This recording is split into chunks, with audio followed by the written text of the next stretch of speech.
cilíndrica. A lo largo de toda la periferia va a haber un contacto franco, ¿sí? Generalmente el asiento suele ser, en algunos casos no, pero suele ser de algún plástico, de algún elastómero, de algún material elástico más blando que el obturador, de manera tal de garantizar la estanqueidad, a la vez que me garantizo que el que se desgasta sea el asiento y no el obturador, ¿sí? El obturador suele ser metálico siempre. Entonces, esto como definición general, ¿sí? Son probablemente las dos piezas más importantes de una válvula. Después, el vástago y el prensa. Esto entiéndase, cuando digo, se escucha, ¿no? Sí, sí, Sí, perfecto. perfecto. Sí. Esto, cuando digo prensa, estoy hablando de forma genérica, ¿sí? En realidad, el prensa o el prensa estopa es un tipo de sellado, digamos, de ejes y de piezas móviles para evitar que escurra un fluido. El ejemplo más clásico de prensa estopa es el del eje de una bomba centrífuga, ¿sí? O sea, el eje que le transmite movimiento del motor eléctrico al impulsor de la bomba centrífuga tiene una empaquetadura, ¿sí? Que se le denomina prensa, ¿sí?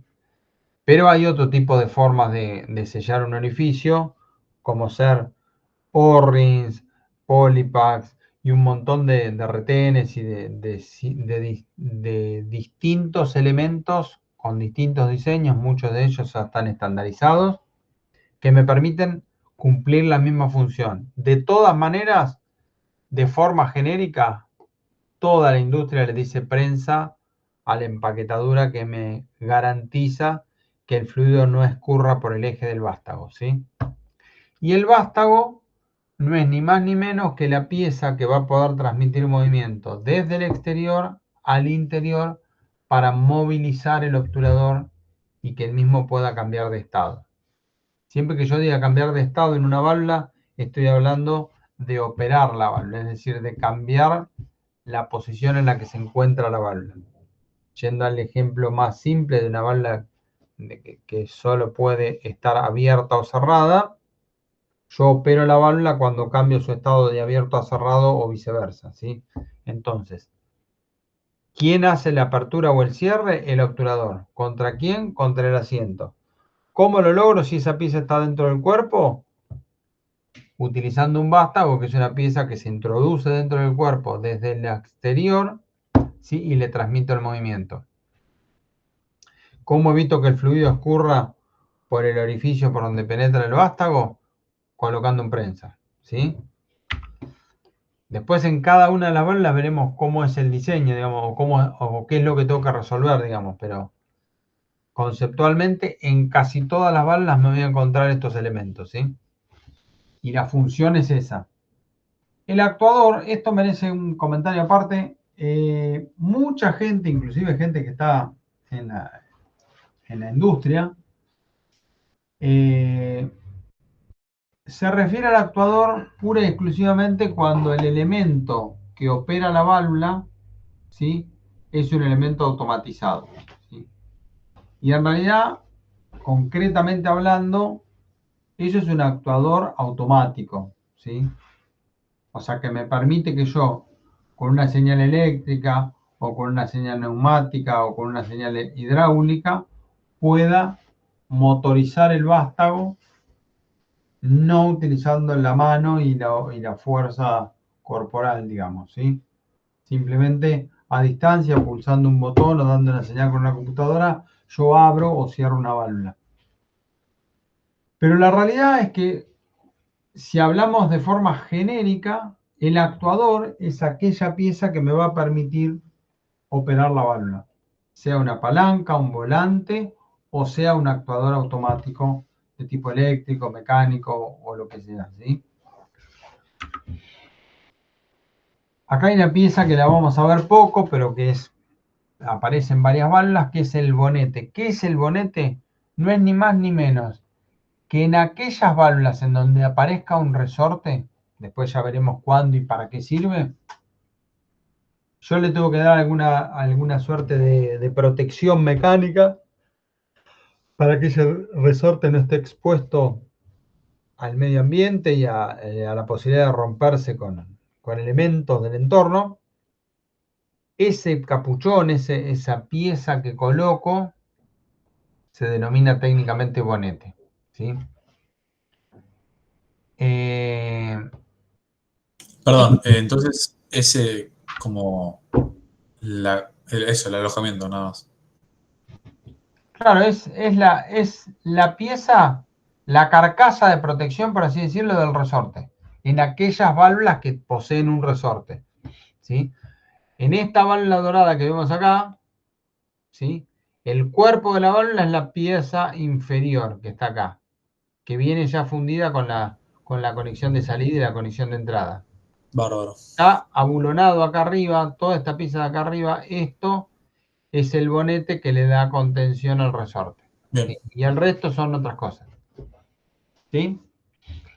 Esto tiene que ver con, es algo bastante obvio si lo piensan, creo que en el fondo todo el mundo lo entiende, se usa mucho, por ejemplo, en el río, pero bueno, quiero puntualizarlo para el caso de una válvula. Muchas veces nos vamos a referir al aguas arriba, aguas abajo, y tiene que quedar claro lo siguiente.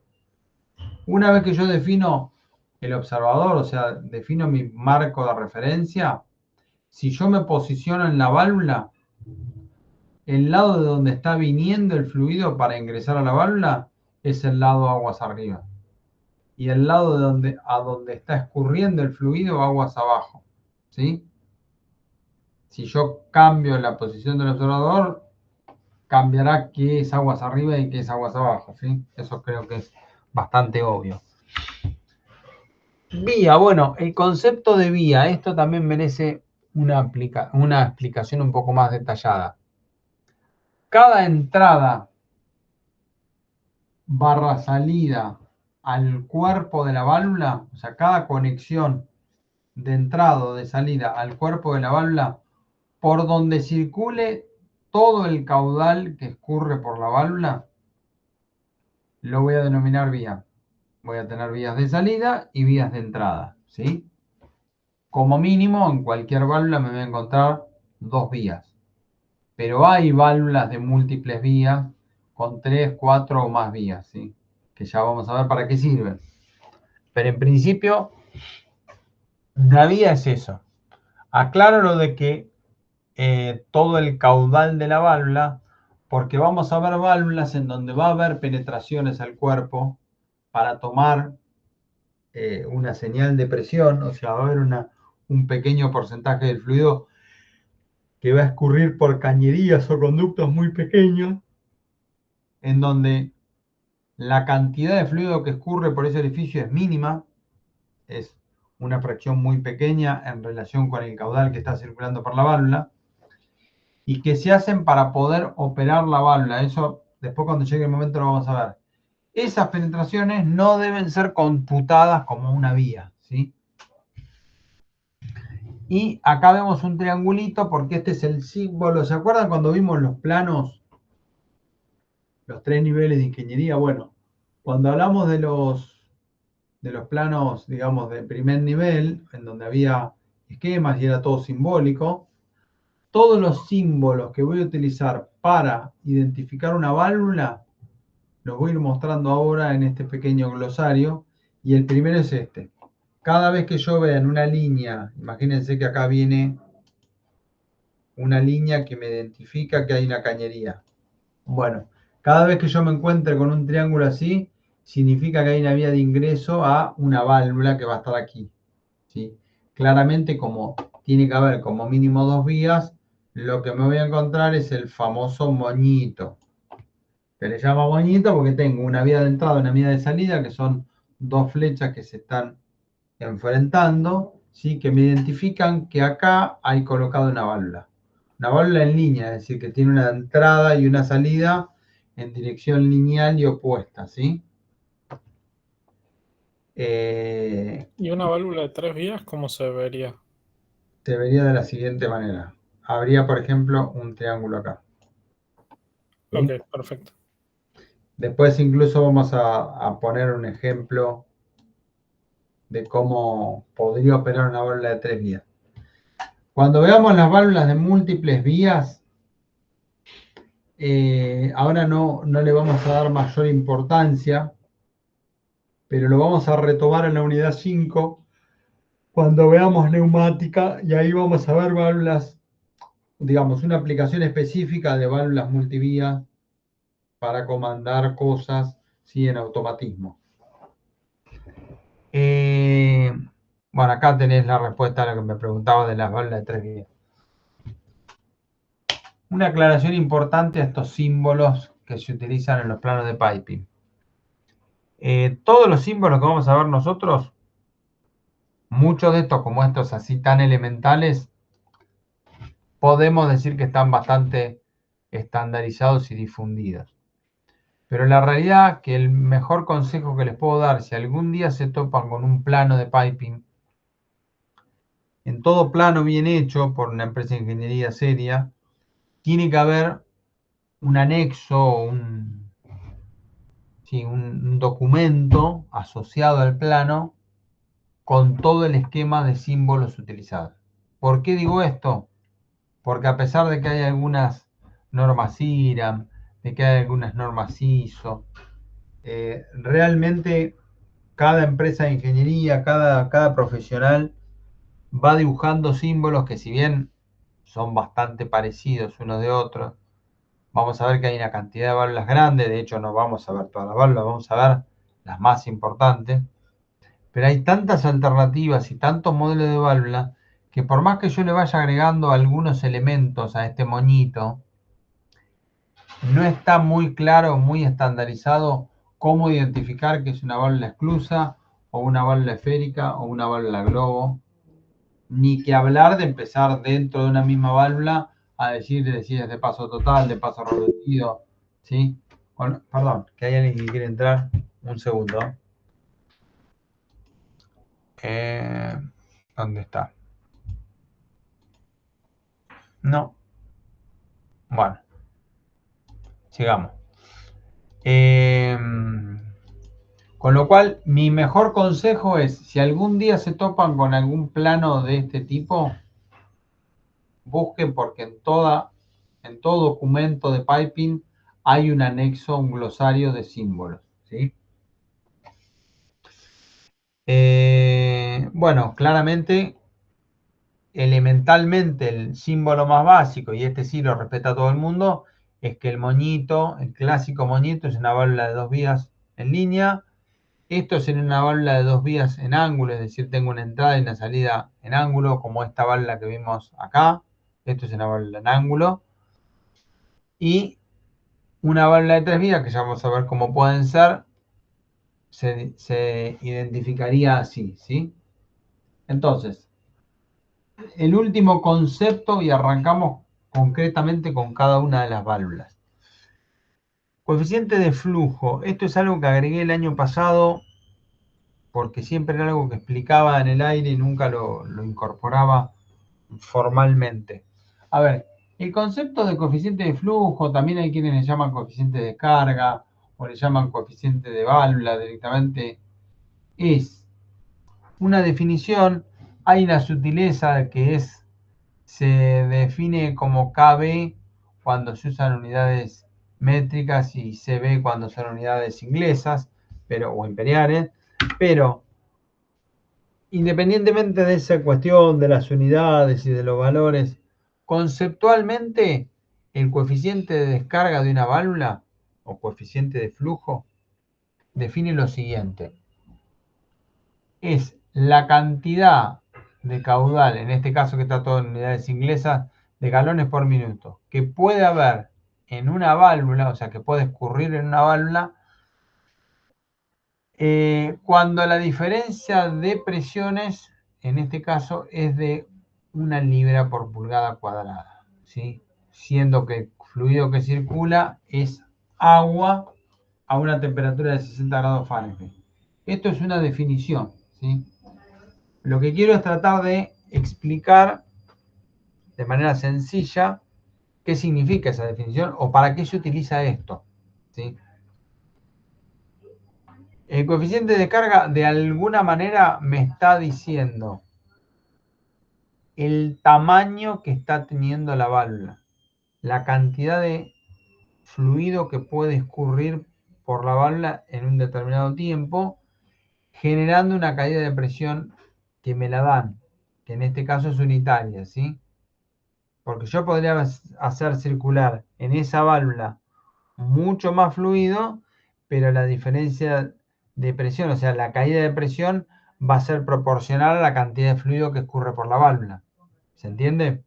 Entonces, el coeficiente de descarga de alguna manera me está dimensionando el tamaño de la válvula. O sea, para un determinado tipo de válvula, de una determinada fábrica de válvulas, un determinado modelo de válvula, en función de los diámetros de válvula que me pueden ofrecer, va a ir cambiando ese coeficiente de carga.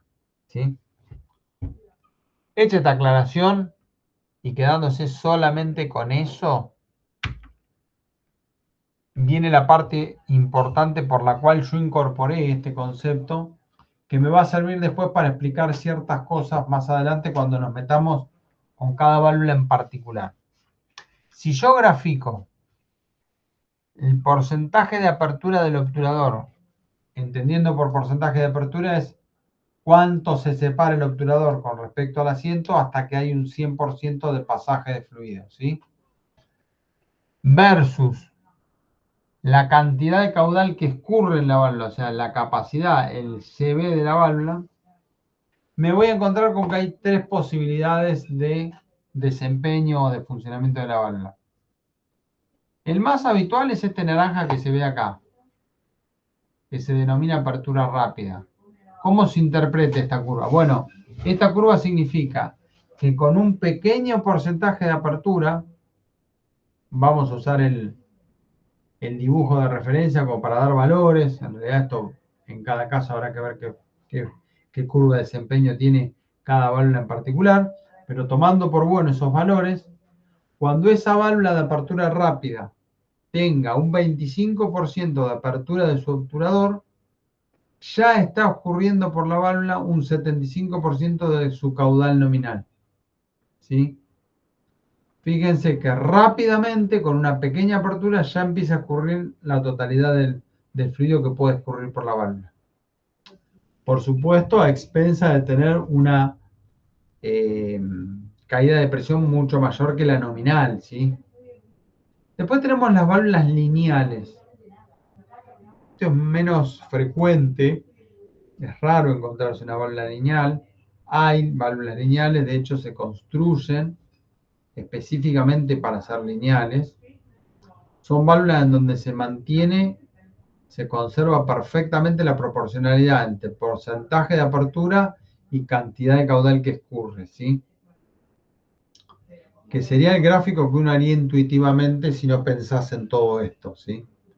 La realidad que en las válvulas convencionales, en donde no se le da bolilla a esto, la mayoría de las válvulas tienen un desempeño siguiendo la curva naranja, ¿sí? Y por último, hay válvulas muy particulares que de hecho se diseñan para esto, que se llaman isoporcentuales, en donde fíjense que es al contrario. Yo abriendo un 50% de la válvula recién logro menos del 25-20% del caudal, ¿sí? Todo esto así explicado parece algo genérico que no sirve para nada. Ahora vamos a arrancar realmente con la clasificación de la válvula. O sea, estas son todas las válvulas que vamos a ver, ¿sí? Les presento. Esto sí, traten de recordarlo. Es la típica pregunta de parcial. Yo no tendría que decir esto, pero a ver, cuando uno hace un parcial, normalmente trata de tirar un par de preguntas salvavidas, por así decirlo, para que el tipo por lo menos alguna pregunta haga bien, para no ponerle dos a todo el mundo, ¿sí? Ya tiene que ser alguien que no estudió nada para que ciertas preguntas que yo llamo salvavidas no sean respondidas, ¿sí? Y de alguna manera me permite graduar de decir, bueno, che, mira, este tipo hizo todas las preguntas, las fáciles, las difíciles. Este tipo hizo, bueno, hizo lo fácil, al menos alcanzó el objetivo mínimo de conocer una gran parte de la materia, ¿sí? Y bueno, después está el tipo que no estudió nada y bueno, ese tipo es insalvable. Bueno, la típica pregunta salvavidas es esta. Decir cuál es, confeccionar la clasificación general de válvulas. Es simplemente hacer este gráfico, ¿sí? Todos los gráficos que yo suelo hacer en esta materia tienen la misma lógica, o sea, los tengo que interpretar de izquierda a derecha, es de lo más general a lo más particular. ¿Qué quiero decir con esto? Si yo miro esta columna, acá me encuentro con que tengo, de hecho lo hice hasta con colores para que se vea más visible esto que quiero decir, tengo cada uno de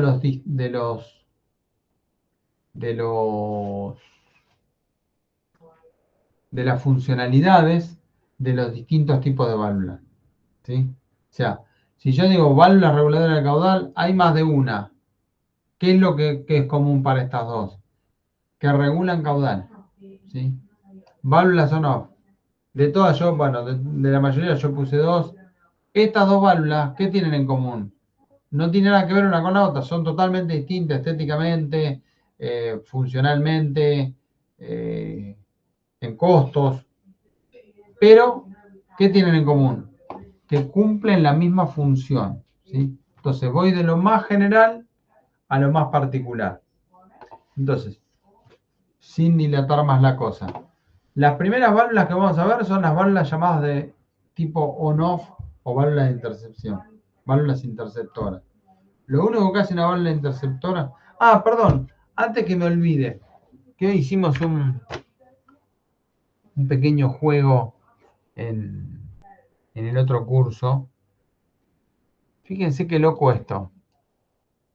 Yo más de una vez he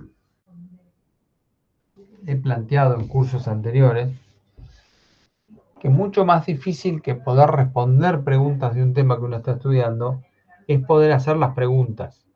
O sea, poder plantearse preguntas, ¿sí? Entonces, hoy se está viendo, ¿no? El ChatGPT. Sí, profe. Sí. Hoy planteé la siguiente pregunta, que yo, mucho antes de que existiera la IA, lo he hecho en clase a modo de juego. Y la pregunta es, ¿qué es una válvula? O cómo, igual está mal hecha la pregunta esta. Bueno, ya que está, le muestro lo que me dijo ChatGPT, que para mí es inconcluso y como suele hacer, no sé qué opinión tienen ustedes. Yo muchas veces lo testeo y hago preguntas de temas que manejo, de temas que conozco, a ver qué es lo que me dice. Y en general lo que encuentro es que está orientado, que lo que dice no está mal, pero es como que empieza a chamullar y como que te empieza a tratar de armar algo como para darle un formato y entonces después termina descarrilando, como que arranca y... Entonces yo le pregunté, ¿qué es una válvula industrial? Entonces me dice, una válvula industrial es un dispositivo mecánico que se utiliza en sistemas industriales para controlar el flujo de fluidos, gases o materiales sólidos a través de tubería. Podemos decir que es una primera afirmación válida. Sirve para abrir, cerrar o regular el paso de estos fluidos dentro del proceso. Está bien, no es la única función que tiene una válvula. Hasta ahí viene medio escueta la cosa. Y después pone funciones principales. Abrir o cerrar completamente el paso, función on-off, es la primera que vimos. Regular el caudal, que es la que vamos a ver ahora. Dejar pasar más o menos fluido. Prevenir el retroceso, que también lo vamos a ver, que son las válvulas de retención. Controlar la presión, válvula de seguridad del libre. Bueno, acá ya se comió algunas funciones. Hay otras válvulas que hacen otra cosa que lo que está acá. Y después, bueno, me empieza a hablar de tipo de compuerta y dónde se usan. Acá empieza con cosas, no sé. ¿A qué viene? Me dio muy poco contexto. Lo intentó. Bueno, el contexto que yo les quiero dar a ustedes y mientras tanto lo voy haciendo con ChatGPT. La pregunta es, ¿cómo definirías qué es una válvula. Profe, decirle también que es un ingeniero industrial experto en procesos o instalaciones industriales, algo así. A ver. Es un ingeniero experto en fluidos y procesos industriales. A ver qué hace. A ver, más allá de lo que haga, la pregunta que yo le quería hacer a ustedes es más difícil que responder cómo se clasifican las válvulas, o sea, más difícil que responder esto, que es básicamente memorizar esto, es responder esta pregunta abierta. ¿Cómo definen qué es una válvula? A ver qué dicen, como ingeniero experto en fluidos y procesos industriales, una definición precisa y técnica de una válvula industrial sería: una válvula industrial es un dispositivo mecánico diseñado para regular, dirigir o controlar el flujo de un fluido, líquido, gas o mezcla bifásica, mediante la apertura, cierre o restricción parcial de un pasaje o conducto dentro de un sistema de tubería bajo condiciones operativas específicas de presión, temperatura y caudal. A mi gusto sigue siendo incompleto. Y ahora cuando terminemos de definir todas las válvulas, yo otro no lo cierro. Vamos a discutir esto. Bueno, después sigue hablando acá. Rol en ingeniería de proceso, no le pregunté eso, pero bueno, esto a mí no me convence. Y avanzo un poquito con explicar por arriba esto antes que nos metamos con las válvulas y les digo por qué. A ver, la siguiente válvula que vamos a ver son reguladoras de caudal. Estas válvulas van a permitir, además de la operación, porque aclaración, estas de on-off, que vamos a ver primero que nada, son válvulas que obviamente, como solamente se oponen o no al pasaje de fluido, son por definición válvulas de dos vías, ¿sí? Tienen una única entrada y una única salida, y por ellas puede o circular fluido o no circular fluido, ¿sí? Y por cómo están diseñadas y por cómo están construidas, no pueden posicionarse en un punto intermedio. Es como que son válvulas binarias, por así decirlo. No existe nada entre el 0 y el 1.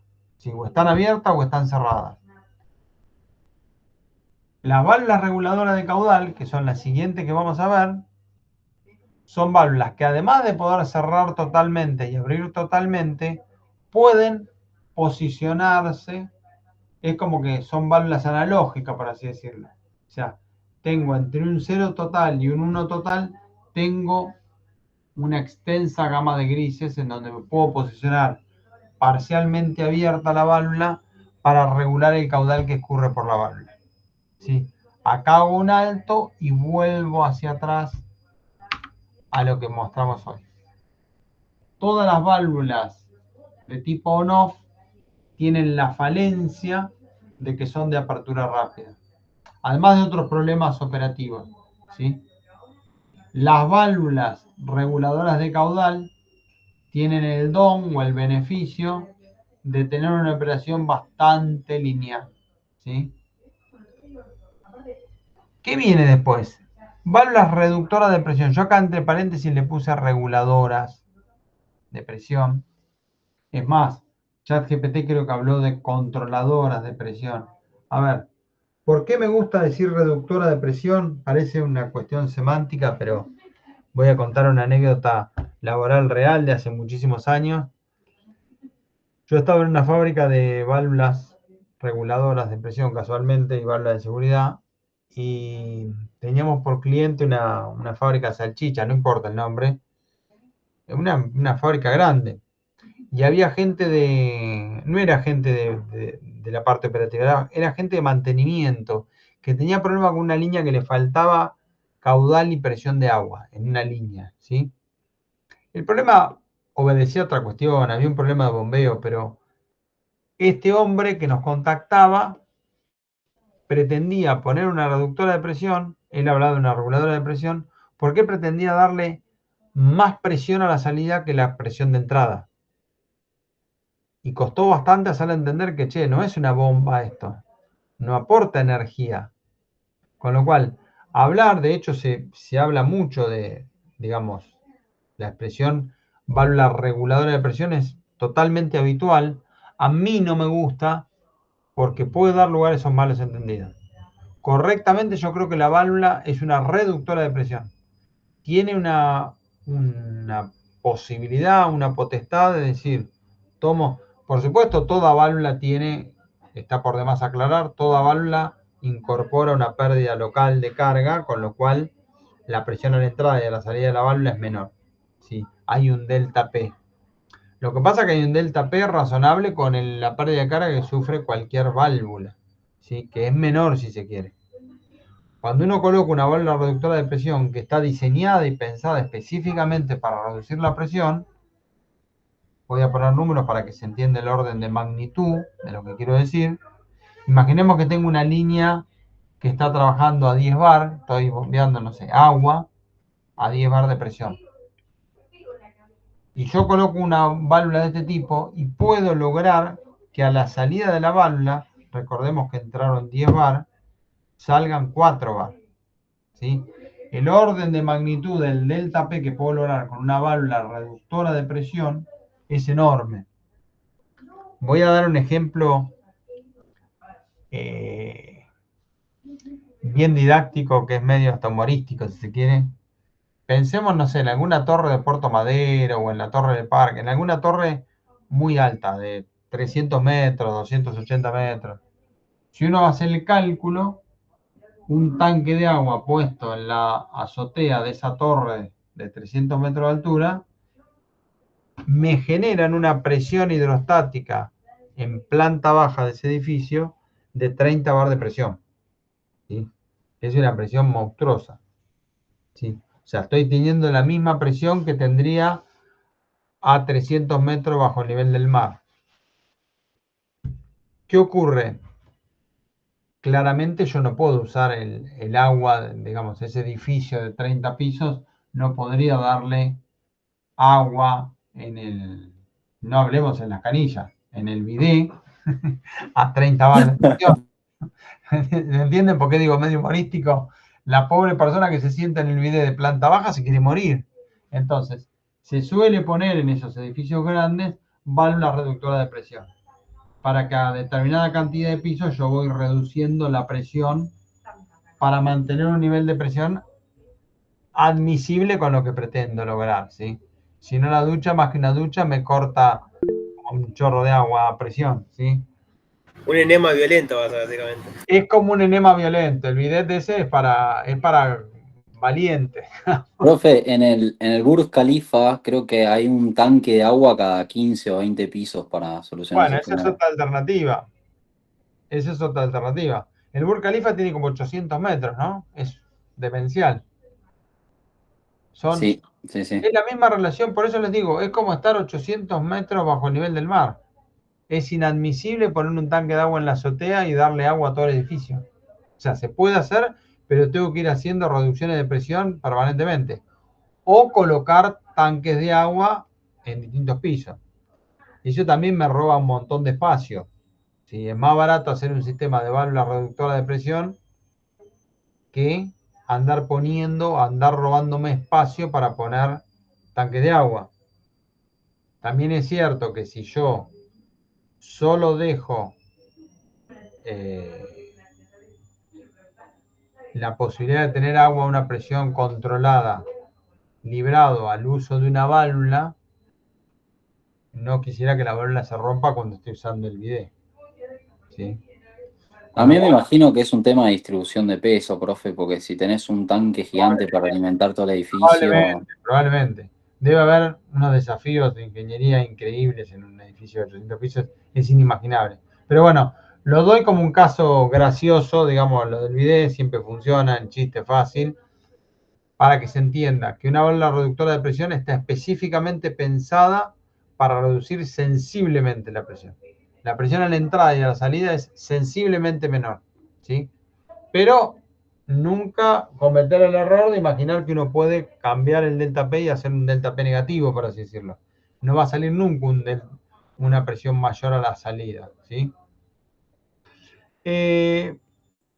Una cuarta posible válvula es la válvula de retención o válvula de no retorno.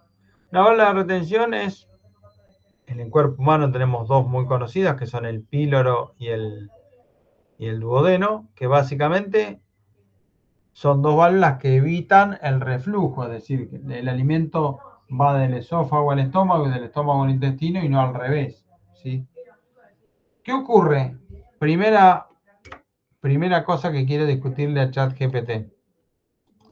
Él me dice que una válvula está diseñado para regular, dirigir o controlar el flujo de fluido mediante la apertura, cierre o restricción parcial de un pasaje o conducto dentro de un sistema de tubería. Ahora, en una válvula de retención no hay nadie controlando esto. Es el propio fluido, cuando lo veamos se va a entender lo que quiero decir, que no hay forma de que no hay dos estados, no hay una operación de la válvula, ¿sí? Volviendo a lo que hablamos de operar a través de un actuador, un vástago y un obturador. Bueno, en una válvula de retención yo no tengo actuador, no tengo vástago y no hay tal cosa como un cambio de estado, ¿sí? La cosa se descontrola más cuando yo voy a una válvulas de múltiples vías. O sea, cuando voy a válvulas de 3 o 4 vías, acá ya no puedo hablar de un estado abierto o un estado cerrado o de una variación de los parámetros del fluido. Porque el fluido está escurriendo y lo que estoy haciendo en el mejor de los casos, voy a dar un ejemplo para que se entienda. No, perdón.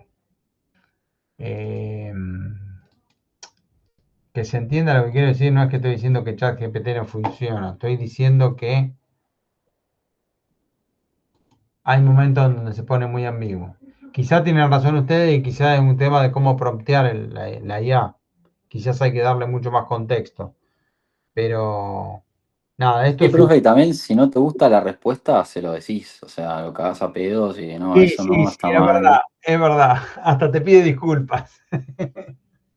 No, igual acá la discusión no es criticar a ChatGPT. Dije, bueno, hoy comentaba que yo alguna vez los desafié, no en un examen, ¿no? Pero les pedía, ¿cómo definirían qué es una válvula?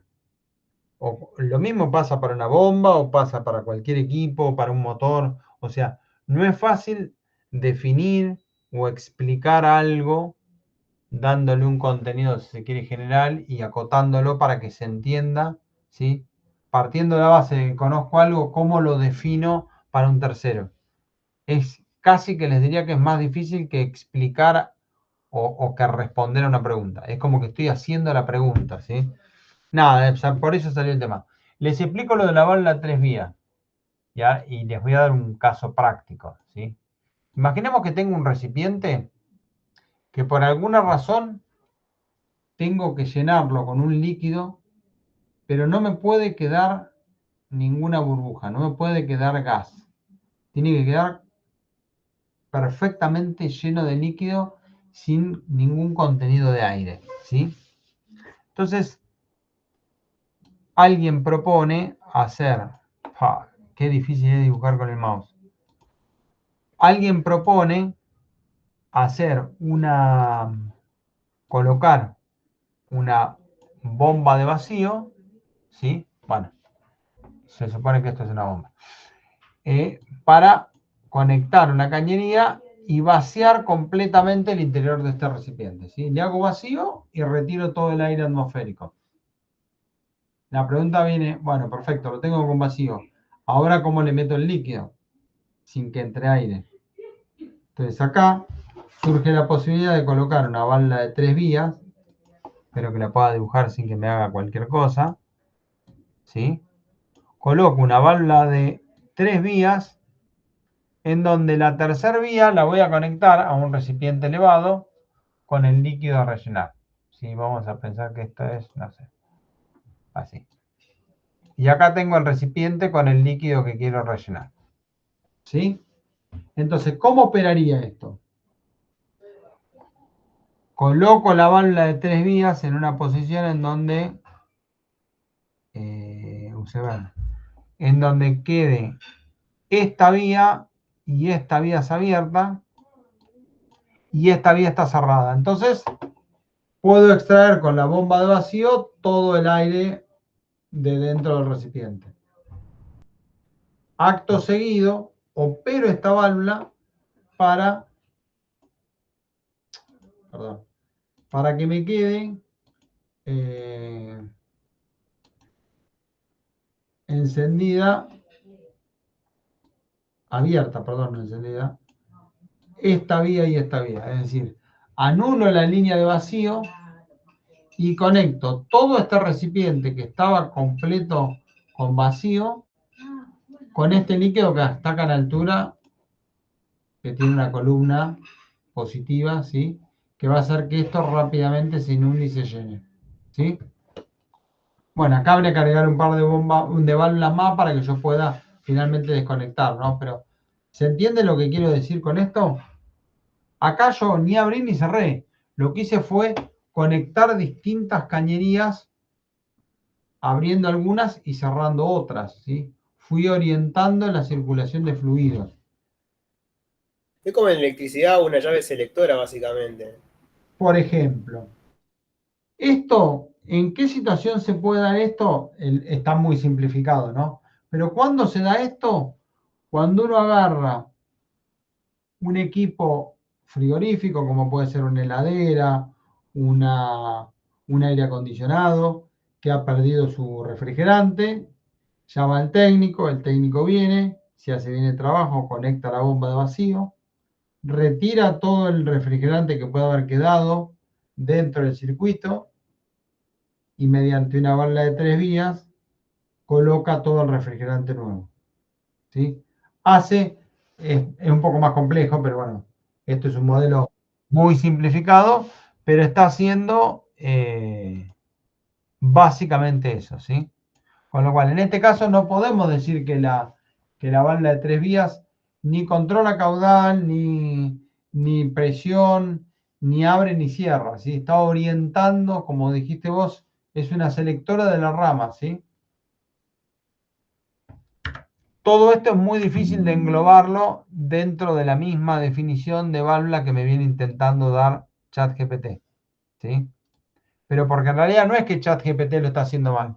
En realidad es muy difícil definir todos elementos que hacen cosas muy diferentes en una única definición, ¿sí? Y por último, las válvulas de seguridad y alivio. En realidad esto tendría que ser válvulas de seguridad o válvulas de alivio o válvulas de seguridad y alivio. Es una sutileza, después lo vamos a ver. Pero básicamente el funcionamiento de estas válvulas es que están permanentemente cerradas, ¿sí? Pero si la presión interna del equipo, lo que sea, de la bomba, de la línea, del recipiente, cualquier cosa que yo quiera proteger de una sobrepresión, si la presión se dispara por encima de un determinado valor y ya saltaron todas las alarmas y todos los mecanismos de control y la cosa está fuera de control, valga la redundancia, como última instancia, la válvula de seguridad lo que hace es abrirse, abre su obturador y ventea todo el fluido que está elevando la presión dentro de ese equipo presurizado, venteándolo si se puede a la atmósfera y si no a algún colector de venteo, ¿sí? Con lo cual es una válvula que ni siquiera es operativa, ¿sí? Nuevamente, acá no podemos hablar de que estoy controlando un fluido, de que estoy variando su presión. No, no. Esto es una situación de emergencia en donde saco el corcho para que no explote todo, hablando en criollo, ¿sí? Si más o menos se entendió el concepto de los tipos de válvulas que vamos a ver, arrancamos con cada una de ellas a describirla y a ver particularidades. ¿Les parece? ¿Hay alguna duda hasta acá? ¿Se durmieron todos? No, profe. No, ninguna duda, pero Listo, bueno. Perdón, que yo estoy acá sin presentar, acá se ve un poco mejor. A ver, válvula esférica. La válvula esférica, que es la primera que vamos a ver, es una válvula de tipo on-off, reitero. Lo que está dibujado acá es el símbolo más probable con el que me puedo encontrar, o sea, sobre el moñito tradicional se le suele agregar esa circunferencia identificando que es una válvula esférica. No funciona el 100% de las veces, ¿sí? Hay que mirar el anexo de símbolo. A ver, yo voy a mostrar el video porque es la forma más sencilla de entender cómo es y cómo funciona una válvula esférica, y después lo vamos a poner de vuelta y vamos a hacer pausa en algunos momentos muy concretos, ¿sí? Yo tengo esta esfera, que es la que le da el nombre a la válvula, que tiene una perforación y que conecta y que permite la circulación de fluido o el cierre de fluido. Es decir, con un giro de 90 grados de esta palanca a través del vástago, yo logro que la esfera, que viene siendo el obturador, abra o cierra el pasaje de fluido. Entonces, primera cosa que quiero mostrarles. Tengo que hacerle pausa justo en el momento. Ahí. Alguien me podría decir, bueno, pero si yo dejo a esta palanca en esa posición intermedia, puedo regular caudal. Y la respuesta es ni. Lo primero que me voy a topar es con la curva que vimos antes de las válvulas de apertura rápida. O sea, con una pequeña área de pasaje, esta válvula va a entregar casi todo su caudal, con lo cual la regulación va a ser muy pobre. Pero hay una cuestión constructiva y de diseño de la válvula, no del diseño del fabricante A, B o C. La forma en la que están pensadas las válvulas esféricas en general tienen un talón de Aquiles para usarlas así. Este disco que se ve acá, este anillo que se ve acá y el anillo que se ve acá atrás, son los dos asientos, ¿sí?, que producen el sellado contra la esfera. O sea, tengo el asiento y la esfera viene siendo el obturador. Si yo lo dejo en esa posición intermedia, en este asiento frontal se ve mejor, en el otro pasa lo mismo, yo tengo un contacto a lo largo de toda la periferia, salvo entre este punto y este punto, que este asiento queda en el aire, porque queda apoyando contra el hueco, ¿sí? Entonces, ¿cuál es el problema? Como esos asientos son de un material plástico o eventualmente de algún elastómero, dependiendo del fabricante, el diseño y la calidad de la válvula, pero podemos decir que en general son materiales plásticos, puede ser algún teflón, algún material Delrin, alguna cosa así, que tienen dos o tres características benéficas para la función, pero que las hace débiles. La primera, que son bastante menos resistentes que un metal, son bastante más elásticos, de hecho se aprovecha su elasticidad para, con la presión que tiene la esfera contra ese asiento, el asiento se deforma elásticamente y copia perfectamente las microimperfecciones que pueda tener la esfera y garantizan un sellado, garantizan que el fluido no escurra por entre ellos dos. Pero esa pérdida de resistencia, esa debilidad del material, hace que en el borde donde se pierde el contacto, si bien esto está mecanizado y pulido y se trata de que no tenga filo, no deja de ser una arista bastante aguda, ¿sí?, que produce una microentalla.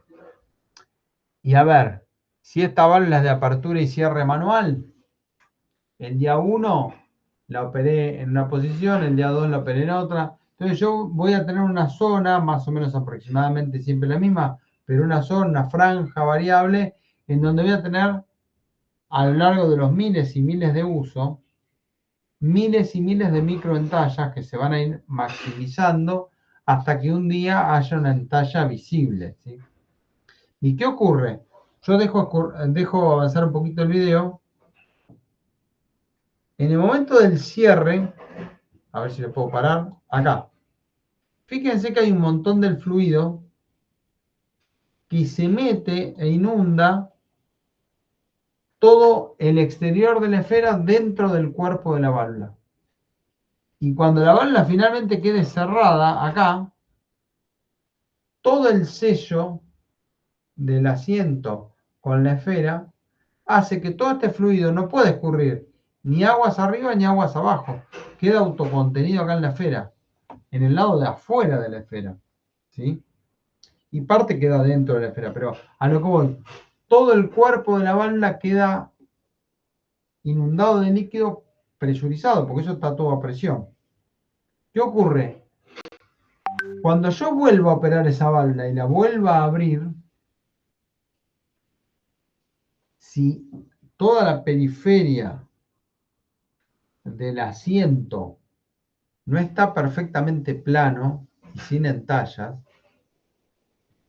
en algún punto voy a perder estanqueidad. Entonces, parte del fluido que está aguas abajo, perdón, aguas arriba, ya no sé lo que digo, va a empezar a escurrir hacia el cuerpo de la válvula. Y como el asiento del otro lado también está dañado, va a empezar a escurrir aguas abajo. Con lo cual, lo que voy a visualizar es que por el mal uso de la válvula, en un tiempo bastante más corto del que sería esperable para la vida útil de la válvula va a empezar a perder estanqueidad. Es decir, no va a cerrar perfectamente. Abierta no me voy a dar cuenta, pero cuando la cierre va a quedar, como quien dice, goteando. Va a haber una pérdida de fluido del lado de aguas arriba al lado de aguas abajo, ¿sí? Con lo cual, esta válvula obligatoriamente se usa como on-off, abierta o cerrada, ¿sí? ¿Hasta acá se entiende? ¿Qué otra particularidad podemos mencionar de este tipo de válvula? Esta esfera está anclada superiormente al vástago, ¿sí? E inferiormente no hay nada, o sea, esta esfera es suspendida, está tomada solo de un lado. La presión del fluido que llega cuando la válvula está cerrada hace que intenta flexionar esta esfera. ¿Sí? Esta esfera sufre un esfuerzo de flexión producto de soportar la presión del fluido. ¿Sí?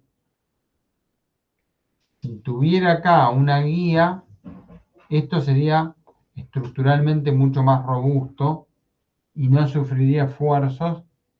Que esto se evidencia, obviamente, yo estoy hablando en el caso de que yo tenga una línea presurizada a alta presión, ¿sí? Es más, si es posible con algún diámetro más o menos importante de cañería, ahí cuando yo cierro la válvula esférica, la esfera sufre un esfuerzo grande, ¿sí? Entonces empiezan a aparecer distintas alternativas constructivas, como por ejemplo tener un guiado acá abajo. Ahora después vamos a ver que hay unas cuantas diapositivas que muestran distintas alternativas de válvulas esféricas. ¿Qué hora es? 10 menos cuarto, qué rápido pasa la hora. De todas las válvulas, nosotros vamos a tener una diapositiva así, que es como un resumen de puntos salientes, ¿sí? Primera cosa de una válvula esférica, es de tipo on-off, permite el flujo en el mismo sentido. ¿Esto qué significa? La válvula es simétrica, yo la puedo utilizar, cualquiera de las vías puede ser entrada o salida y viceversa, ¿sí? Es operado en un cuarto de vuelta. Esto es fundamental. En algunas válvulas grandes se pierde esa ventaja, pero en principio una válvula esférica, por definición, es una válvula de un cuarto de vuelta. ¿Qué significa? Con el simple hecho de girar un cuarto de vuelta el vástago, yo opero la válvula, ¿sí? Esto sobre todo es interesante por la velocidad de operación de la válvula y por la facilidad de automatización de la válvula. Otra cosa importante de esta válvula es que permite una operación frecuente. Este tipo de válvulas están diseñadas de forma tal que las puedo operar miles, cientos de miles de veces sin que la válvula se deteriore por desgaste, ¿sí? Esto hace que cuando yo tengo válvulas que operan frecuentemente en un sistema, en un circuito productivo, que a lo mejor acumula, no sé, digo cualquier número, 50, 100, 200 aperturas y cierre por día o incluso más, ¿sí? No toda válvula permite una operación frecuente. Bueno, en esos casos, claramente que tengo una válvula como la esférica que permite ser operada frecuentemente sin gran desgaste, es una muy buena noticia, ¿sí? No admiten altas temperaturas. Bueno, esto está enganchado a lo de abajo, que el sellado de los materiales sintéticos no permiten que yo tenga, digo por decir un ejemplo, vapor a 250 grados. O sea, no voy a encontrar ningún fabricante de válvulas esféricas que me pueda garantizar trabajar con fluidos a más allá de 120, 150, exageradamente 200 grados. ¿Sí? Hablando de válvulas esféricas. Porque el problema es de diseño de los materiales que se banquen esa temperatura. ¿Sí? Paso esto un poco más rápido que hoy, que perdí un montón de tiempo. Hay un montón de alternativas constructivas a esta válvula. Siguen siendo todas válvulas esféricas, pero por cuestiones de diseño, el cuerpo puede ser de una, dos o tres piezas. Ahora vamos a ver por qué. Y la esfera puede ser guiada o suspendida. Es decir, tener un cojinete abajo con un quillo, digamos que con una guía, o estar solamente sostenida desde arriba. ¿Por qué hay posibilidades de construir distintos tipos de cuerpo? Porque todo tiene que ver en cómo introduzco la esfera dentro del cuerpo. Sí, esto no es un tema menor.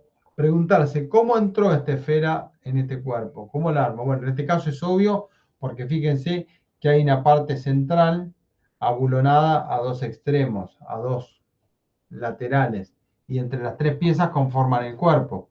Ahora, me adelanto un cachito, hay válvulas como esta donde uno dice, ¿cómo metieron la esfera?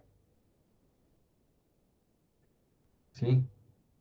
Bueno, entre las cosas que les quiero mostrar, por ejemplo, en este caso, ya que lo pregunté, esta esfera entra por esta cara, porque fíjense que acá hay una pieza postiza, ¿sí? Hay una pieza que entra generalmente a rosca o a presión, ¿sí? Que obtura el pasaje por donde la esfera entró, ¿sí? El diámetro interior de esa pieza tiene el diámetro interior de la cañería, al igual que del otro lado del cuerpo. Pero de este lado, el cuerpo originalmente tiene un diámetro mucho mayor que permite que esta esfera entre lateralmente, ¿sí? Entonces, insisto, hay cuerpos que tienen una entrada superior de la esfera, una entrada lateral de la esfera, o directamente son cuerpos en tres partes en donde la esfera no entró. Directamente la voy armando por partes, ¿sí? Y hay inclusive válvulas que van soldadas, o sea, se arman y se sueldan y quedan como si fuera una sola pieza, y claramente son válvulas que no admiten ningún tipo de reparación. Hablando de reparación de válvulas, antes de que me olvide, hubo, sobre todo con la industrialización tardía de China, digamos, cuando China se abrió al mundo, allá por fines de los 90, principios de los 2000, inundó al mundo de productos industriales de todo tipo. Las válvulas no se quedaron atrás, obviamente, y llegó un momento en donde había válvulas esféricas yo recuerdo en la época de la convertibilidad, había válvulas por $1. O sea, literalmente una válvula valía un peso, ¿sí? Obviamente estamos hablando de válvulas de media pulgada, de 3/4 de pulgada, de 1 pulgada, válvulas para uso con agua, digamos, de calidad, digamos, de plomería, digamos, nada, ninguna cosa maravillosa. Pero es impensable que acá en Argentina uno pueda hacer una válvula, por sencilla y económica que sea, por $1, ¿sí? Eso destruyó un montón de industrias, no solo en Argentina, en el mundo, ¿sí? Hubo un montón de empresas de válvulas, de fábricas de válvulas que o se transformaron o se fusionaron o directamente fueron compradas por empresas chinas o por empresas del exterior, va. Con lo cual eso llevó a algo que era bastante, parece que estoy divagando, pero en realidad quiero llegar a un punto concreto que tiene que ver con la reparación de válvulas. Ya en algunas industrias era algo que venía ocurriendo por otras razones, pero cuando se bajaron tanto los costos de este tipo de productos, perdió total sentido la posibilidad de reparar una válvula, sea, porque normalmente a una válvula, ¿qué le ocurre? Y se dañan por el uso los asientos, eventualmente se puede rayar la esfera o inclusive puede ser que haya algún problema con la empaquetadura que garantiza la estanqueidad del fluido en el orificio del vástago. ¿Sí? En válvulas grandes. Profe, yo Sí, iba a preguntar justo si tema averías, viste que habíamos visto la clase pasada, si justamente se usaban ponerle creo que habíamos visto las ciegas, puede ser, sí. que como que podías cerrar, digamos, agua hacia arriba y hacerle el mantenimiento. Pero con esto que decís del costo, no se arreglan, o sea, ponerle para cambiar esa goma que dijiste que se desgasta por fricción. Bueno, Eh, a no ver, no lo hacen directamente. era lo que quería, si me das 3 minutos, cierro la idea. Salvo que sean válvulas de gran diámetro, con materiales muy costosos, en lugares en donde justifica hacer lo que se llama un recorrido de la válvula y una reparación o eventual reemplazo de elementos, ¿sí? No justifican los costos. Yo voy a nombrar concretamente la industria del petróleo, que por cuestiones de seguridad y por cuestiones de que es altamente costoso parar, ¿sí? Son industrias que operan las 24 horas, los 7 días de la semana, los 365 días del año, y una parada de la destilería o de la refinería, perdón, de la refinería y destilería, es lo mismo, de la destilería o del pozo de extracción de crudo o de la estación de bombeo, cualquier operación de petróleo en donde yo tengo una parada de planta no voluntaria, es decir, que yo tenga necesidad de detener un sistema, implica costos imposibles de imaginar, además de pérdida de oportunidades y de, incluso en algunos casos, riesgo y deterioro del sistema que no. A ver, yo en destilería hay procesos en donde no se pueden interrumpir porque tengo que descartar todo el producido. Entonces, un fallo por mantenimiento es inadmisible. Entonces, es medio como la industria aeronáutica. Prefiero tirar piezas que están en buenas condiciones porque lo que quiero justamente es decir, bueno, la uso en determinada cantidad de tiempo, ¿sí? Que yo considero que está amortizado, y después no me interesa su valor residual, lo tiro, ¿sí? Nadie en la industria del petróleo podría ponerse a recorrer una válvula, a menos que sea una válvula que realmente tenga un valor y sea una locura tirarlo. Entonces, bueno, recorreré la válvula y la repararé. Pero en condiciones normales, válvulas pequeñas directamente se tiran. Se tiran cañerías enteras con instrumentación, manómetros, válvulas, y se reemplaza por algo nuevo. Ya está pago, ya está amortizado, está dentro de los costos. Los riesgos implícitos son mucho mayores al ahorro de costo que puedo tener, ¿sí? ¿Qué pasa? Como cayó tanto el negocio de las válvulas, o sea, o mejor dicho, bajó tanto el costo de producción de válvulas, que cada vez son más las válvulas que quedan fuera de la posibilidad de repararlas, ¿sí?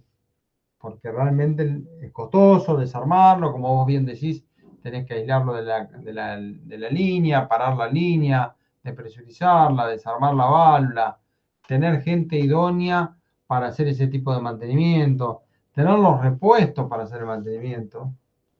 Y cuando se hacen costos, no, mirá, tiralo, reemplazalo y seguir produciendo.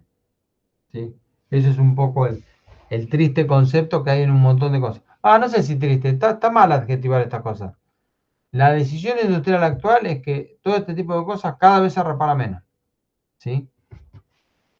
Fíjense que pasa hasta en la industria automotriz. Casi no existen más los chapistas. O sea, lo que hay es cambiapiezas.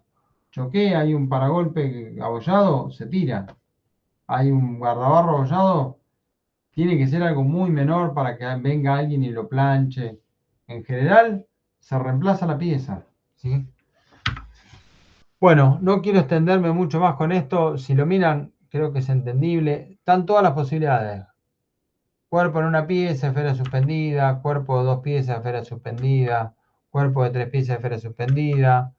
cuerpo de 2 piezas y esfera guiada. O sea, fíjense que empiezan a aparecer válvulas, claramente son válvulas enormes, ¿sí? Muy pesadas, en donde empieza a aparecer la guía inferior de la esfera para que esto estructuralmente sea mucho más resistente. Y aparece este concepto. Pierdo el cuarto de vuelta, ¿por qué? Porque la válvula es tan grande, tan pesada, que la fuerza de una persona no podría dar para utilizar una palanca de acción directa de la esfera, ¿sí?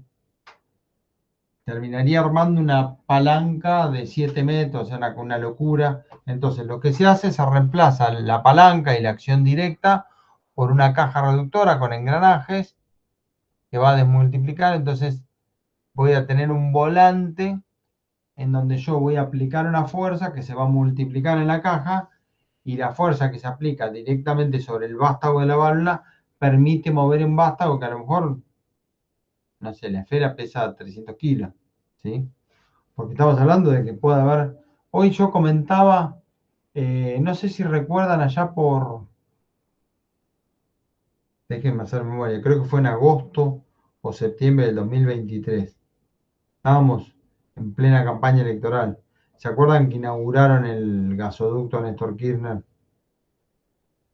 Que se sacaron la foto, Cristina, Massa, que estaba la famosa válvula amarilla con un volante parecido a este, en una Sí, que calle. supuestamente estaba desconectado, creo. Claro, bueno. ¿A qué viene todo este hecho? Eso era una válvula de tipo esférica con una caja multiplicadora y un volante. Y si recuerdan, había como una especie de tarima con una escalera, y la válvula que estaban operando tenía justamente 36 pulgadas, que es el diámetro de ese gasoducto. 36 pulgadas, más de 1 metro. Quiere decir que si la válvula tiene un diámetro de pasaje de más de 1 metro, todo el cuerpo de la válvula tiene fácilmente 1,5 metros de diámetro, y toda la válvula puede llegar a pesar a lo mejor 1.500 kilos, ¿sí? Como un auto. O a lo mejor pesará 1.000, no pesará 1.500, pero quiero decir, es una monstruosidad, no es simplemente una válvula de jardín. Entonces, claramente en esos casos es casi obligatorio poner una caja multiplicadora. O Sí, bien, profe, yo me acuerdo de esa más que todo porque justamente la tapa que estaba al final del coso era de Futura, justamente. era de Futura. La tapa era de Futura. Sí, dicen que esa línea en realidad era una línea que se usa para mantenimiento, para poder entrar y hacer una suerte de scrap. Sí, sí, es justamente, es una trampa que está ahí armada. Está ahí conectada a una trampa. Pero bueno, no me sorprende de nada los políticos que hagan un acting y se saquen una foto con una válvula que va a la nada. Es muy triste, pero bueno, es nada. Traigo a colación no para hablar de política, sino de, digamos, Profe, aprovecho que consulto. ¿Ese tipo ¿cómo? de válvulas con ese peso se Sí. arman en el puesto o se fabrican, se ensamblan en un lugar específico y se la lleva tipo con camión? No, todas estas válvulas están fabricadas, valga la redundancia, en una fábrica de válvulas. Lo que pasa es que cuando la válvula es vendida a un comprador, en este caso una persona que está haciendo un gasoducto, así como se mueven un montón de otros equipos pesados, se cargan con una grúa en un camión, y con un camión se llevan hasta el sitio y con otra grúa se instalan. Perfecto. Esto es lo que, por ejemplo, pasa. Yo que soy ingeniero naval, la industria naval, todo lo que se mueve en la industria naval, salvo algunos elementos muy concretos que serían como la excepción, todo lo que se usa para construir un buque de gran porte, todo se mueve con una grúa o con un aparejo o con un puente grúa, porque todo pesa arriba de 100 kilos. No hay forma de mover una chapa o un motor o una válvula o una bomba a mano, digamos. Es lo que hace compleja una actividad que metalmecánica, que si uno lo piensa no se diferencia mucho de construir, no sé, un auto, ¿sí? Si bien el auto está seriado y está todo más automatizado, los elementos del auto, las autopartes, el operario que está ensamblando todo lo que no se ensambla de manera automática, lo ensambla un operario manipulándolo usando el esfuerzo de su cuerpo. Pero porque estoy moviendo cosas que a lo mejor pesan 2 kilos, 3 kilos, 5 kilos. Cuando paso a tener elementos que pesan media tonelada, necesariamente todo se mueve con una grúa, ¿sí? Profe, ¿puedo agregar algo? Yo, por ejemplo, Por favor. para que entiendan, por ejemplo, dependiendo del tamaño, estas válvulas, por lo general, válvulas, tapa, lo que sea, por el volumen que tienen, no hay un stock general. Básicamente se hace por proyecto. Y desde la etapa inicial de tener materia prima hasta tener tratamiento mecanizado, te puede llevar hasta 2 meses, por ejemplo, entregar una válvula de ese estilo, por ejemplo. Entre Sí, estamos ensayos, hablando de un solo elemento. un solo elemento. Te puede durar mínimo un proyecto, por lo menos te puede durar 2 meses. Siendo bueno. Sí, Que sí. salgan todas las cosas bien. Totalmente. No es que estoy comprando. Hay una frase muy común en la industria que es: hay cosas que son de estantería. ¿Qué quiero decir? Voy a una ferretería industrial, voy a alguien que vende productos industriales y lo tiene acopiado en stock y me lo vende como si fuera, no sé, una tapa de inodoro. Ahora, una válvula de este tipo claramente se hacen a pedido, como dice él, y no es que lo van a tener en una estantería esperando que venga un loco a comprar una válvula de 36 pulgadas. Y lleva cientos de horas de mecanizado y claramente este es el tipo de válvula que claramente va a haber alguien que la va a mantener y que le va a reponer y reparar los elementos que se dañen. No es que voy a tirar esta válvula. Esta es la típica válvula que sigo haciéndole un mantenimiento, que le sigo haciendo un recorrido, que en una parada de planta la conservo y reemplazo los elementos que puedan sufrir desgaste, ¿sí? Pero de ahí para abajo, cada vez son más las válvulas que directamente, por lo menos en algunas industrias, como por ejemplo el petróleo y el gas, que no se reparan, ¿sí? Bueno, vamos, sigo avanzando. Esto, fíjense que mal que mal me vienen explicando detalles constructivos menores.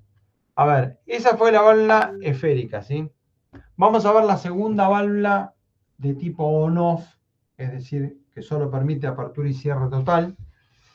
Muestro el video, es la válvula esclusa. Vamos a entender rápidamente por qué se llama esclusa, ¿sí? Yo le muestro el funcionamiento y ahora después lo paso de vuelta y lo pausamos. Fíjense que hay un disco cónico circular, es una esclusa. Lo vuelvo a pasar y lo voy a hacer pausa. Lo que se ve acá es el disco, es la esclusa propiamente dicha, ¿sí? Es un disco plano que si uno lo mira de perfil, tiene un perfil cónico. Abajo es mucho más angosto que arriba, ¿sí? Este disco se va a elevar y va a salir completamente fuera del área de pasaje de fluido, ¿sí? Obviamente el diámetro de esta esclusa coincide o es un poquito mayor al diámetro de la cañería, ¿sí? Entonces, con este volante que tiene una particularidad de que es un volante estacionario, es decir, no se mueve hacia arriba y hacia abajo, cuando yo giro ese volante, este volante tiene una rosca interna que engrana con esta rosca del vástago, ¿sí? Entonces, lo que se levanta es el vástago alzando la esclusa y el volante queda en esa posición. Esto es una complicación mecánica de diseño, pero obedece a lo siguiente. En válvulas más pequeñas el volante sí es móvil, o sea, sube y baja junto con la esclusa. Pensemos nuevamente en la válvula esta que estábamos hablando de 36 pulgadas. Si yo pongo una válvula de 36 pulgadas, le pongo una válvula esclusa, ¿sí? Y el volante no fuese estacionario, ¿sí? Estuviera solidario al vástago y directamente sube junto con el vástago, es una válvula que, insisto, si sumamos 36 pulgadas es la brida, ¿sí? El diámetro de la brida. Sumémosle más o menos 5 diámetros, 4 diámetros. Estamos hablando de 4 metros. Quiere decir que la persona que llegue acá para operar este volante, ¿sí? Estará parada en alguna plataforma, estará en algún lugar. Si el vástago se le mueve 1 metro hacia arriba o hacia abajo, en alguna de las dos posiciones, arriba o abajo, va a quedar incómodo, ¿sí? y va a ser muy difícil de operar esa válvula. Entonces, algo que parece una complicación mecánica inútil, en realidad es fundamental, que en válvulas grandes ese vástago, ese volante sea estacionario, es decir, que el volante está en un plano a una altura determinada y no se mueve, ¿sí? Entonces, siguiendo con el video, fíjense lo siguiente. Acá. El alojamiento del cuerpo de la válvula tiene la misma conicidad que la esclusa, ¿sí? Y al igual que pasaba con la rosca cónica, digamos, cuando la esclusa desciende, se va a clavar porque el huelgo que hay en el cuerpo es menor que el espesor que tiene la esclusa, ¿sí? Cuando digo menor me refiero a unas pocas décimas menos. Lo suficiente para que con el peso y la presión de la esclusa se clava en un lugar que tiene un menor tamaño físico, con lo cual la pieza queda completamente clavada y comprimida, ¿sí? Y a presión en su sitio. Eso me garantiza que yo puedo hacer asientos metálicos con una esclusa metálica que hace la especie de obturador, garantizando que eso no tiene fugas, pero al no tener ningún material plástico, esta válvula no tiene problemas de temperatura. O sea, puedo usar esta válvula con fluidos con alta temperatura porque el sellado se produce con dos piezas metálicas, ¿sí? A ver, creo que no me estoy olvidando de nada. Bueno, esta válvula es simétrica, es decir que cualquiera de los dos lados puede ser entrada o salida. Es decir que no tiene un sentido definido de circulación. Bueno, es de 2 vías. Es prácticamente con exclusividad una válvula en línea, es decir, las dos bridas están iguales y opuestas, es decir, no están en ángulo. ¿Sí? Y creo que más o menos con esto, ¿qué ocurre?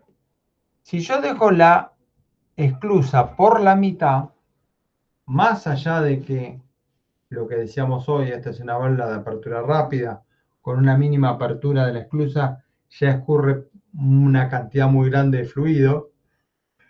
El problema es que esta esclusa queda totalmente en voladizo, o sea, pierdo contacto con el cuerpo de la válvula porque yo al desclavarla, esos conos se alejan, las superficies se alejan, con lo cual esta válvula queda expuesta a un esfuerzo que sobre todo en válvulas grandes es inadmisible y va a terminar deteriorando la válvula.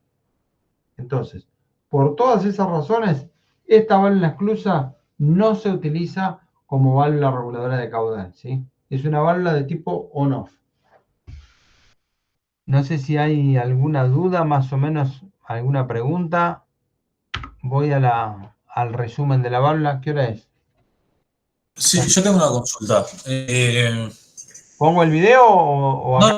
No, sí, es lo mismo.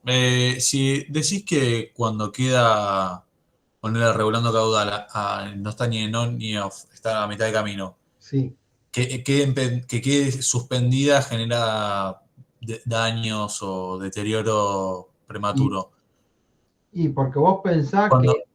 Sí, o sea, lo entiendo, pero cuando queda en estado abierto, ¿no queda también suspendida con deterioro prematuro?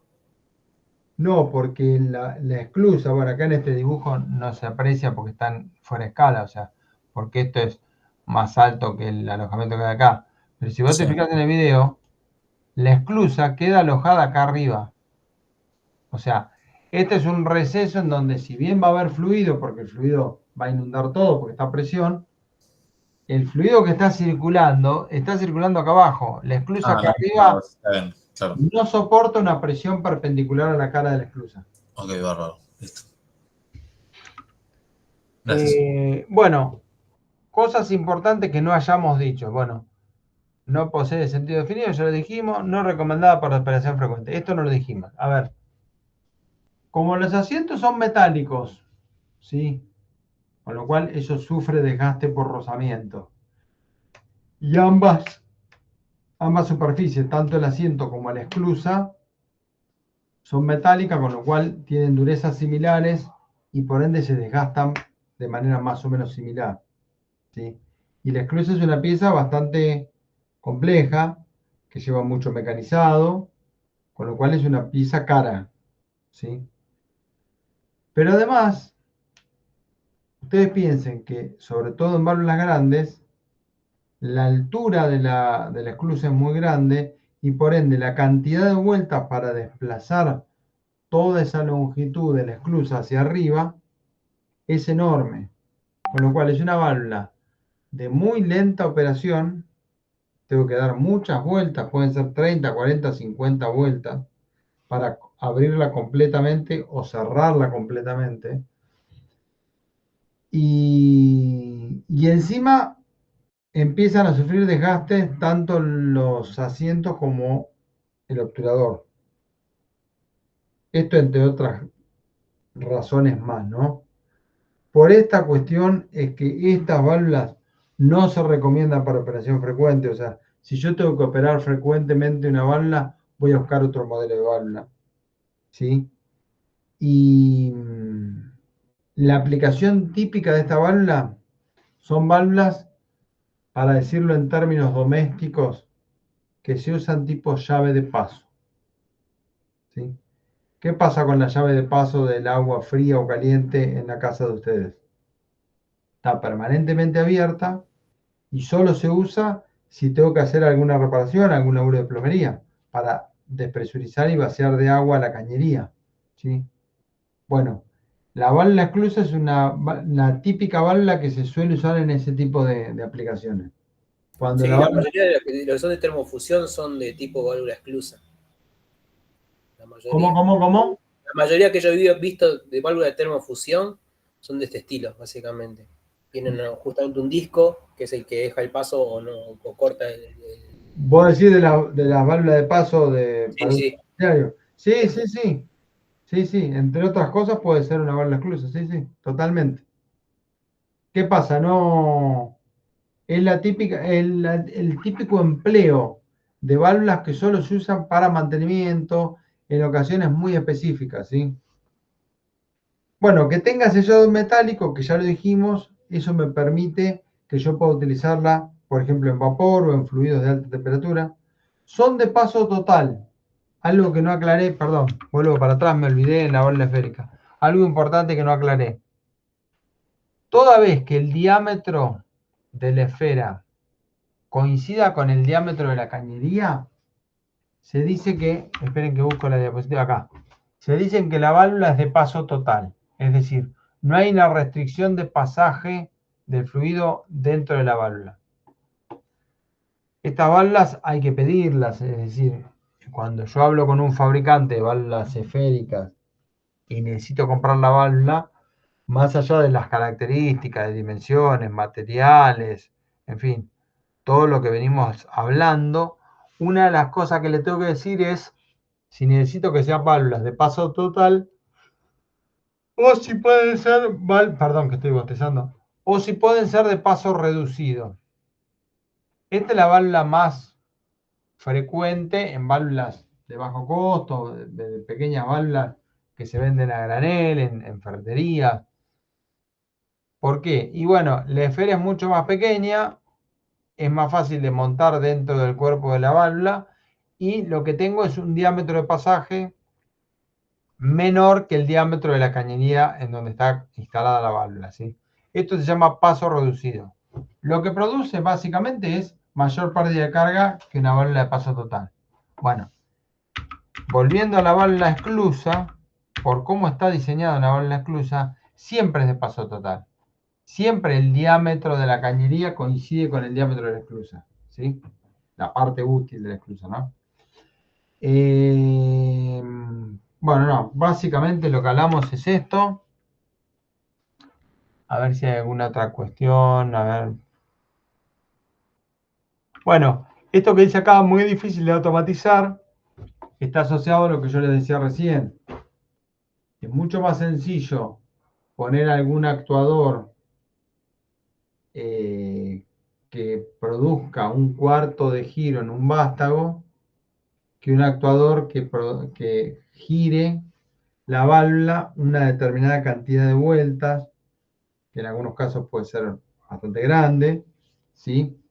No es que no se pueda, es más complejo, ¿sí? Hay más cosas a solucionar. Y una cosa que no mencioné en la esférica, la válvula esclusa ocupa un espacio reducido entre bridas. Es decir, si yo vengo con una cañería bridada, la última brida antes de la válvula y la primera brida después de la válvula van a estar a una distancia entre sí, que básicamente depende del tamaño de la válvula. Si ustedes se fijan en la válvula esférica, justamente como el obturador es esférico, el largo de la válvula entre caras de brida es proporcional al diámetro de la válvula, ¿sí? Con lo cual, a medida que crece el diámetro de la válvula, necesariamente crece, no digo que sea 1 a 1, pero crece la distancia entre caras. Eso hace que sea una válvula voluminosa, si se quiere, la válvula esférica.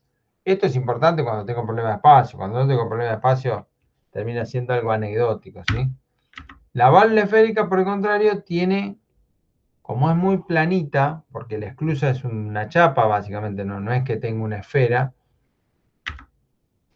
la válvula ocupa muy poco espacio, ¿sí? Algo muy deseable cuando tengo limitaciones de espacio, ¿sí? Hasta acá las dos que vimos, esféricas y esclusas, son válvulas de tipo on-off. Ahora vamos a empezar a ver las dos válvulas reguladoras de caudal. Es decir, son válvulas que me permiten cerrar o abrir el pasaje de fluido, pero a su vez, con aperturas intermedias, me permite regular el caudal, ¿sí? Entonces, fíjense que la válvula mariposa, una válvula muy particular porque no tiene un cuerpo, o sea, es básicamente un anillo, que ahora vamos a ver que va entre bridas, y la mariposa directamente gira y se introduce dentro de los extremos de la cañería que estoy viniendo, ¿sí? La válvula que no ocupa prácticamente espacio.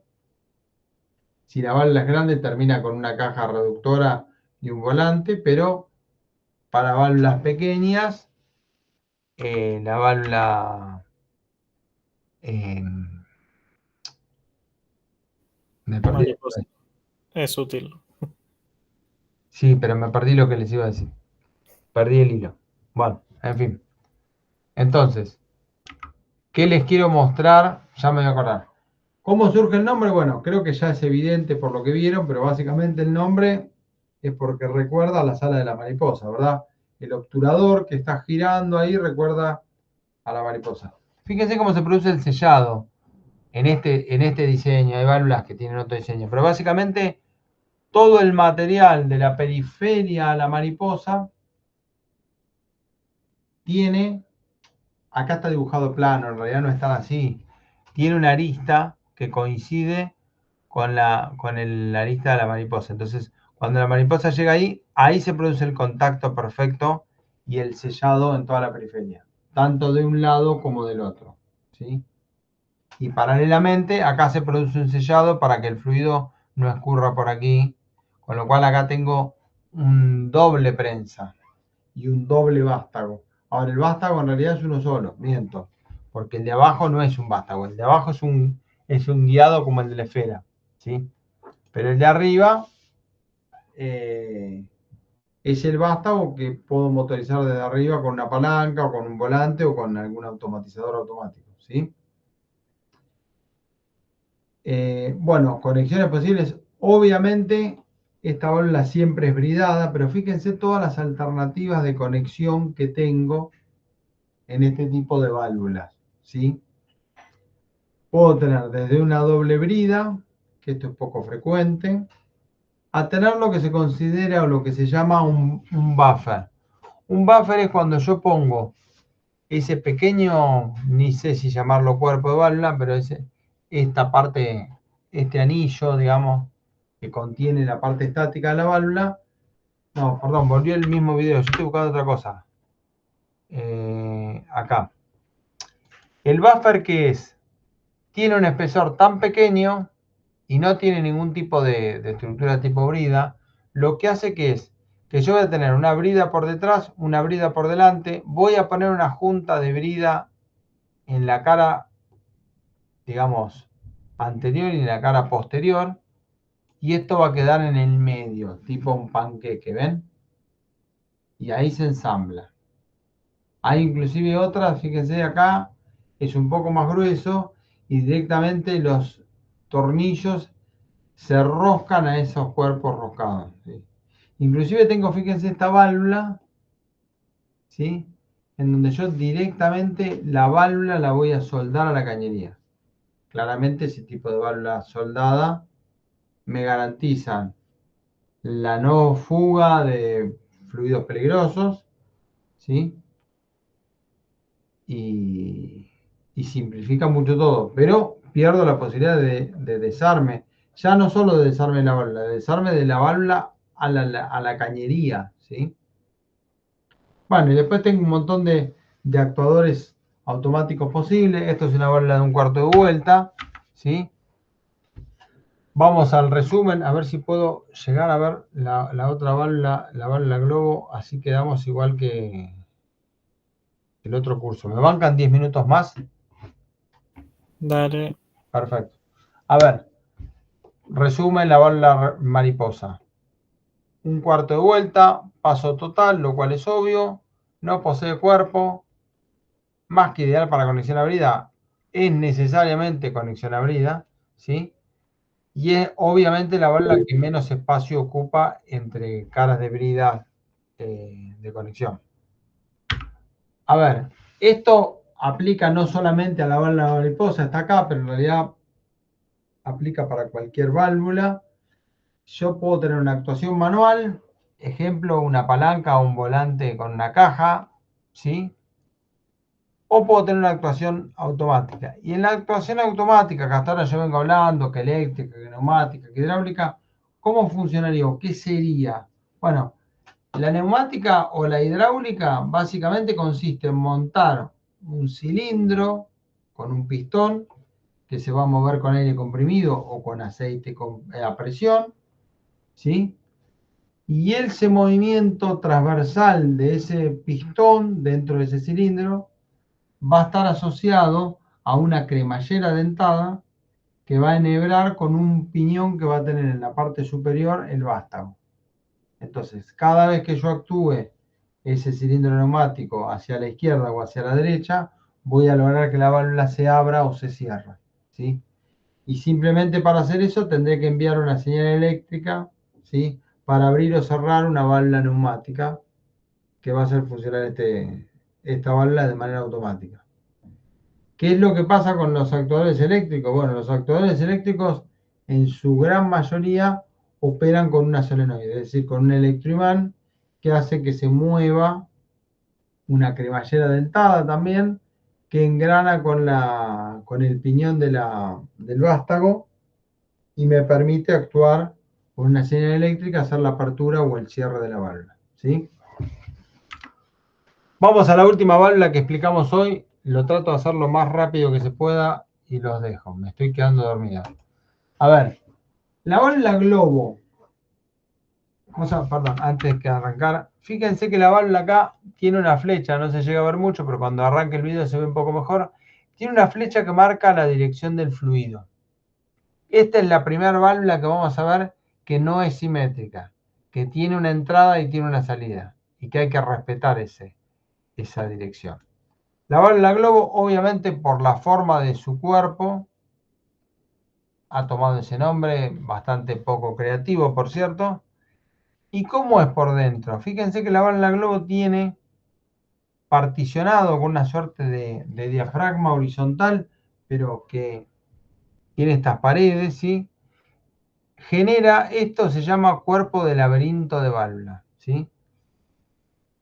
El fluido que ingresa por la izquierda inunda la cámara inferior y el único lugar de pasaje de fluido de la cámara inferior a la cámara superior es por acá, por el centro, donde tengo un orificio, ¿sí? Y una vez que ese fluido escurre, ¿sí? Está obligado a hacer todo este laberinto y salir por acá, ¿sí? Entonces, de manera muy sencilla dicha, mediante el movimiento del volante, ¿sí? Yo puedo lograr que el obturador suba o baje y selle y produzca la apertura o cierre de la válvula. ¿Por qué esta válvula es reguladora de caudal y no on-off? Porque yo la puedo dejar en cualquier punto intermedio y voy a estar modificando directamente el área de pasaje de fluido a través del obturador y el asiento, y eso me garantiza un determinado caudal. Y el funcionamiento de estas válvulas de tipo globo son bastante lineales, o sea, escurre una cantidad de líquido medianamente predecible si yo analizo el porcentaje de apertura de este obturador, ¿sí?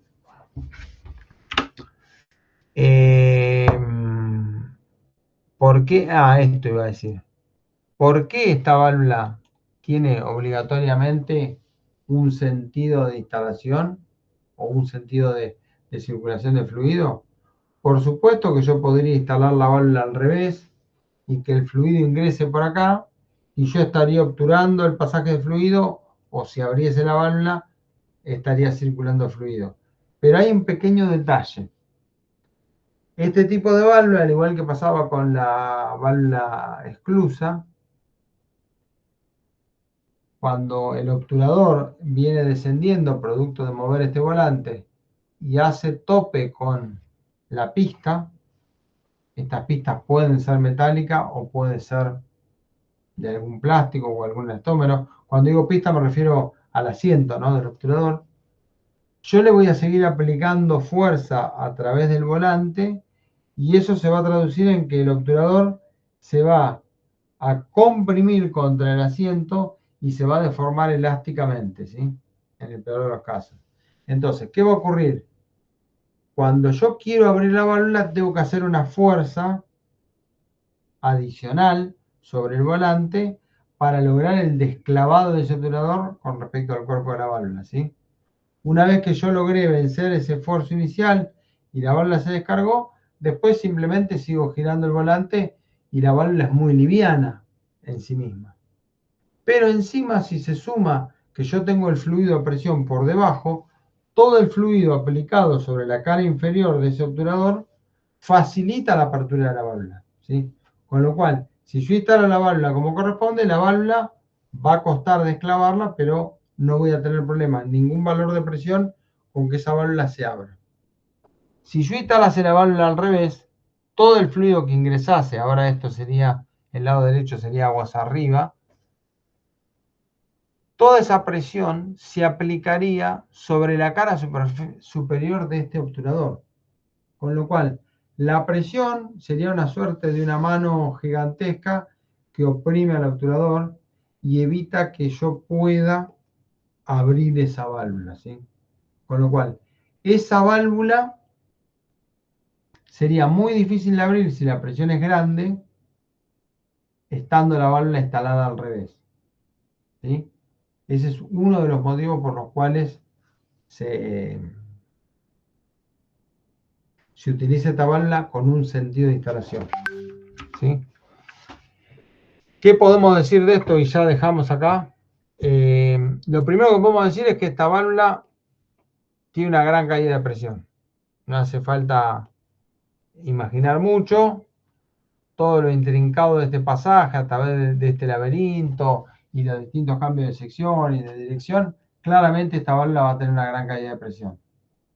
Bueno, posee un sentido de flujo único, eso ya lo dijimos. El sellado es metálico y esto está asociado a que voy a poder, o sea, no necesariamente todas las válvulas globos tienen un sellado metálico, pero existen muchas válvulas globos que tienen asientos metálicos. Eso me facilita lo que venimos repitiendo incansablemente, de que puedo utilizar esta válvula con diferentes fluidos a diferentes temperaturas, ¿sí? Si les parece, dejamos acá, ¿sí? Háganme recordar la clase que viene. La clase que viene es 8 o 9 de mayo. A ver qué es. Porque Claro, 1 de mayo de jueves, 8 de mayo va a ser. 8 de mayo, bueno. Y la clase del 8 de mayo es presencial. La clase del 8 Eugenio debería dar el TP, debería explicar el TP. Bueno, yo después le voy a mandar mensaje. Porque el TP en realidad, con lo que ya hemos visto en el repaso, todo esto que estamos haciendo es muy descriptivo, no aporta en nada al TP, o sea, pueden tranquilamente empezar a desarrollar el trabajo práctico. Yo ahora le voy a recordar a Eugenio que la clase que viene tienen el TP, les voy a pedir encarecidamente que ese día vayan y que despejen todas las dudas. Una cosa es la teoría, otra cosa es sentarse y tener que ponerse a hacer cuenta. Mi consejo sano es vayan, asistan a la clase y traten de evacuar todas las dudas, ¿sí? Van a tener que iterar, van a tener que hacer un par de cálculos. Gente, buenas noches. Nos estamos viendo. Igualmente. Gracias, profe. Chao, bueno.